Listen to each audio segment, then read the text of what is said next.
what's your recommendation for someone that may be experiencing like knee pains, back pains, stuff like that? Well, I'd have to examine that person very often because there's a lot of musculoskeletal issues. But one thing that gives people chronic knee pain and chronic back pain, other than because we want to get the inflammation out of their body and have them get the right weight and eat healthy, but a lot of times their feet are pronated in. Their feet rotate in with every step. So here my foot's in neutral, and then as I weight bear, if I have a lot of significant pronation, it pronates in. Look how my kneecap turns to the inside as my ankle falls down to the inside. So with every step, they have twisting of the knee that affects the hip and the back too. So a lot of times I'm looking at the feet. I'm trying to make sure the foot is in neutral.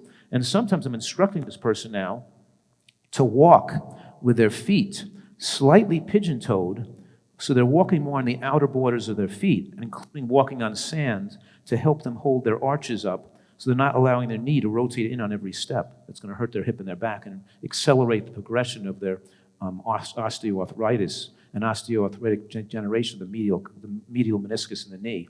When you're more pronated, it puts more body weight on the middle portion of your knee, and you get pain on the inside of your knee because this meniscus wears out before this meniscus does with time. And by working on the outer borders of their feet, they can take some weight off the medial meniscus. And then I'll have them go onto Amazon and order for $35 something called Power Step Pinnacle Max.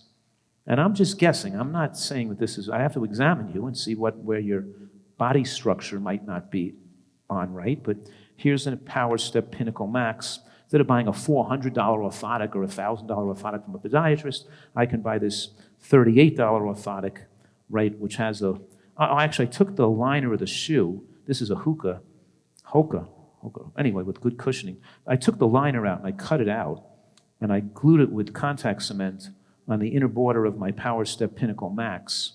So when I put it in, it's canted to give me really good arch support when I'm standing all day on my feet, to hold me in a more neutral position to reduce wear and tear on the body. So I'm looking at your alignment, and I can't see your alignment, through your clothing, but I obviously think that sometimes it's necessary to give people exercise, stretching, standing on a board where they're stretching their Achilles tendon more. Start right from the bottom where those problems start, and work on getting more flexibility and strength in their feet, and then work their way and making sure they're in proper alignment, have the proper footwear, the proper cushioning, the proper alignment of their feet, and then we can structure and do the right type of treatments, massage, and to make the back pain and the other body pain go away.